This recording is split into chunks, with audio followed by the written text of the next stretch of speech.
Good morning to all.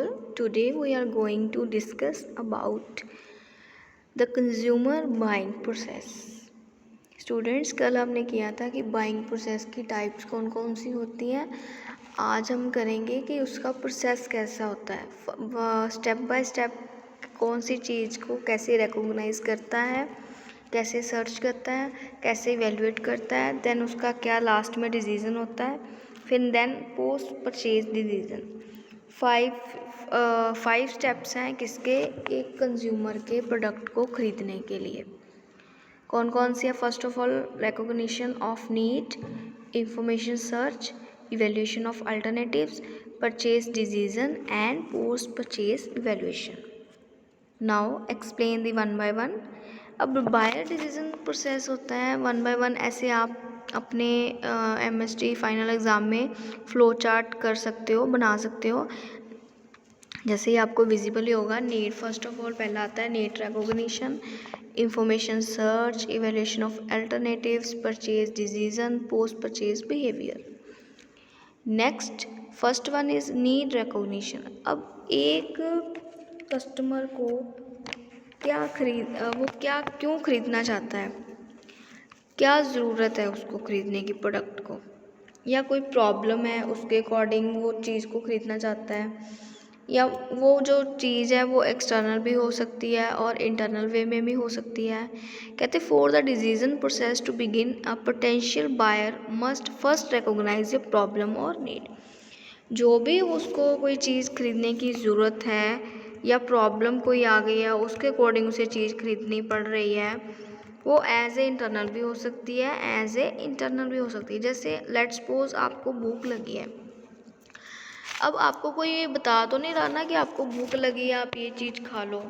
वो आपका internal stimulus है जो आपको खुद से एक चीज़ को क्रिएट करवाता है कि यार मेरे को भूख लगी है, मैंने खाना खाना है। Okay, external point of view से देखें, जैसे हम मार्केट में गए या कोई हमने एडवर्टाइजमेंट देख ली, हमें वो चीज़ बहुत अच्छी लगी, या हम मार्केट लेने कुछ और गए थे, लेके कुछ और आ गए, वो आपका एज इट इज़ एक तरह का हो जाता है एक्सटर्नल बाइंग डिसीजन, कि आपने उस टाइम एट अ टाइम क्या खरीद लिया है। ओके, नेक्स्ट आता है हमारा second one is information research. अब इंफॉर्मेशन रिसर्च क्या है? जो भी आपने रिसर्च करना है उसके बारे में इंफॉर्मेशन को कैसे कलेक्ट करना है। Information can be obtain from personal भी हो सकती है, कमर्शियल भी हो सकती है, पब्लिक भी हो सकती है। अब जो पर्सनल रिसर्च है उसमें आपके आ जाएंगे family, friends, neighbours and acquaintances. जो आपके कमर्शियल सोर्सेज हैं उसमें आ जाएंगे advertising, sales peoples, dealers, packaging and displays. Okay, public में आ जाएंगे restaurant, editorials, traveller section, consuming rating organisation. कि आपने जो भी कोई डिसीज़न बाय करना है उसके रिगार्डिंग किस किस में इंफॉर्मेशन को कलेक्ट करना है, पहले उसके अकॉर्डिंग कौन सी चीज़ खरीदनी है, चाहे वो एडवर्टाइजमेंट के थ्रू खरीदो, चाहे वो पब्लिक प्लेस में जाके खरीदो, ठीक है, चाहे वो अपने कुछ खाना है वो रेस्टोरेंट में खाओ जाके, वो सब किस में आता है, इंफॉर्मेशन रिसर्च में। Next third one is evaluation of alternatives. जो भी आपने रिसर्च किया, देन आपने पहले नीड थी आपको, उसके बाद आपने क्या किया था, इंफॉर्मेशन सर्च की थी, फिर उसके बाद आपका आता है इवेल्यूएट कैसे करना, उस चीज़ को इवेल्यूएट कैसे करना, उसका बेस्ट अल्टरनेटिव कैसे निकालना, रिजल्ट जिसको हम रिजल्ट कहते हैं। We evaluate the available alternatives on following basis, price, convenience and test.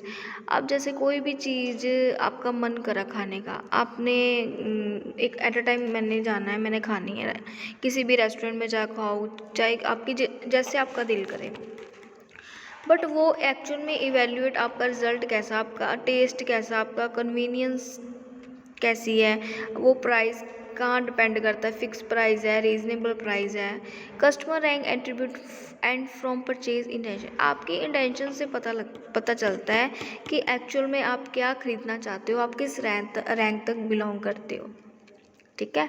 Sometime we are influence by past experience and opinions of other. कुछ टाइम के लिए होता है कि पास्ट एक्सपीरियंस को लेके अदर पीपल्स को भी ओपिनियन करना पड़ता है। ओके, ये था इवैल्यूएशन की बेस्ट रिजल्ट को कैसे फाइंड आउट करना। Then fourth one is purchase decision. अब आपने पहले नीड भी कर ली, फिर सर्च भी कर ली, फिर इवेल्युएट भी कर लिया। जब आप फाइनल में प्रोडक्ट को खरीदना चाहते हो, after evaluation consumer reach at a point that which product can be best one to choose so that is can satisfy needs. And जब एक बंदा सेटिस्फाई हो गया कि मैं हाँ ये चीज़ खरीदूँगा, उसको इस चीज़ की ज़रूरत है, तो उसमें फ़र्स्ट ऑफ ऑल दो चीज़ें आ जाती हैं। जब एक्चुअल में लास्ट में आगे जब वो बायर खरीदना चाहता है उस प्रोडक्ट को, तो एटीट्यूड्स ऑफ अदर्स, दूसरे जब वो चीज़ लेने जाता है तो वो कहने लग जाते हैं कि हाँ हमने यूज़ की हुई है, ठीक है, आप ये क्यों ले रहे हो, ये वैसी है, मेरे मौसी के बेटे ने ली, ठीक है। फिर दूसरा आता है अनएक्सपेक्टेड सिचुएशनल फैक्टर्स। इसमें क्या होता है कि उस टाइम आप जैसे कोई चीज़ लेने जाते हो, आप एक्सपेक्ट करके जाते हो घर से कि मैंने ये चीज़ खरीदनी है जाके, सो दैट खरीदनी है। अब बाई चांस आपकी जेब कट जाए, रास्ते में आपका एक्सीडेंट हो जाए, ठीक है, कुछ मिस हैपनिंग हो जाए एकदम घर से निकलते ही, वो एक अनएक्सपेक्टेड सिचुएशनल फैक्टर बन जाता है किस टाइम जब आप एक प्रोडक्ट को खरीदने जाते हो। ओके, वो आपका बन जाता है फिर purchase decision. Then last one is post purchase behaviour.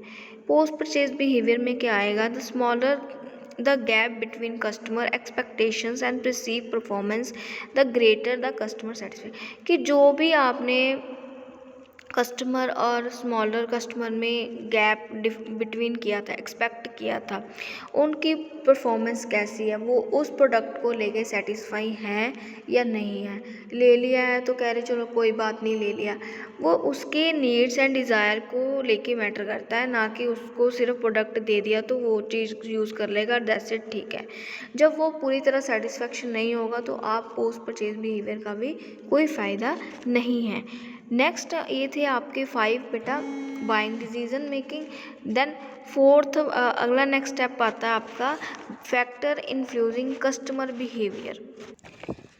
Factor influencing consumer behaviour, कौन कौन से ऐसे फैक्टर्स हैं जो हमारे इन्फ्लुएंस में कस्टमर के बिहेवियर को अफेक्ट करते हैं।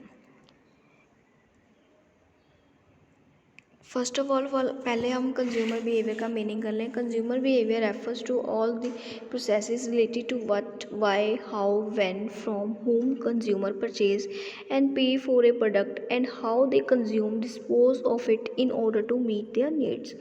कहते कंज्यूमर बिहेवियर का के रेफर्स क्या है, वो कौन से प्रोसेस के रिलेटेड है कि कौन सा प्रोडक्ट कब क्यों खरीदना चाहता है, कैसे, कब, किसके लिए, कि इस प्रोडक्ट को ख़रीदने में वो क्या पे करेगा, उसकी जो भी वो लेना चाहता है कितना कंज्यूम कर पाएगा, वो उसकी नीड्स एंड डिज़ायर को देख के कि कस्टमर का बिहेवियर कैसा है, वो कंज्यूम चीज़ को कंज्यूम कैसे करता है।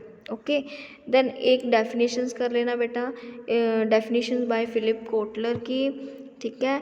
देन हम आगे करते हैं कि ऐसे कौन से फैक्टर हैं जो अफेक्ट करते हैं कंज्यूमर के बिहेवियर को इन द रिटेलर या इन द मार्केटिंग या इन द बिजनेस।